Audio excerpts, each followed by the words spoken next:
Sejumlah ulama dan tokoh Islam di Palembang menyerukan pentingnya menjaga persatuan umat dan menolak segala bentuk aksi perpecahan. Seruan ini disampaikan sebagai respons atas insiden penyerangan pengajian di Pemalang, Jawa Tengah.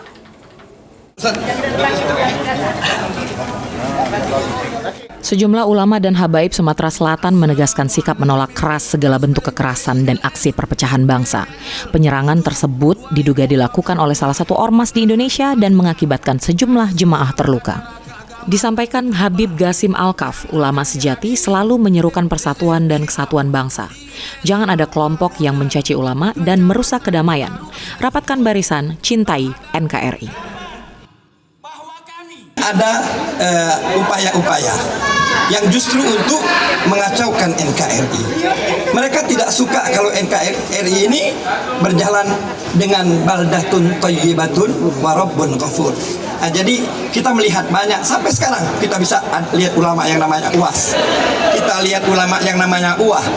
Ulama-ulama yang terkenal, ada mereka mengajar perpecahan? Tidak ada. Justru ulama-ulama yang gak jelas datang mengajarkan perpecahan, saling mencaci maki, menjatuhkan satu sama lain. Ini kita perlu perhatikan. Insya Allah mudah-mudahan ke depan kita tetap merapatkan barisan. Kita cintai NKRI. Siapa yang paling cinta NKRI? Kalau dijelaskan bahwa mereka yang beriman dan bertakwa kepada Allah Subhanahu wa Ta'ala. Senada, Wakil Ketua Komisi 4 DPRD Palembang Syaiful Padli mengatakan masih banyak persoalan yang lebih penting. Bangsa Indonesia masih menghadapi persoalan mendasar seperti kemiskinan dan pengangguran. Untuk itu, Sumsel harus tetap zero konflik, jangan sampai terprovokasi oleh kejadian di luar daerah.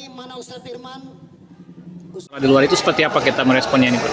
Ya, pertama kita harus meyakini masih banyak persoalan yang jauh lebih penting di negeri ini, soal kemiskinan, soal pengangguran. Jadi kalau hari ini masyarakat ini sudah dibina, dibimbing dengan baik oleh para ulama dan ustadz kita. Nah, kalau misalnya ada kelompok-kelompok tertentu yang ingin memecah belah persatuan umat ini, maka saya yakin masyarakat sendiri yang akan berontak. Jadi jangan sampai sekali lagi bahwa ini memicu terjadinya konflik internal di antara kelompok masyarakat itu sendiri. Satu. Yang kedua, kami alhamdulillah diajak hari ini untuk bersama-sama dengan para ulama kita. Pemerintah daerah diminta lebih ketat mengawasi legalitas ormas. Organisasi yang tidak jelas keberadaannya patut dipertanyakan apakah benar untuk membangun bangsa atau justru merusak persatuan. Ilham Wahyudi, PAL TV.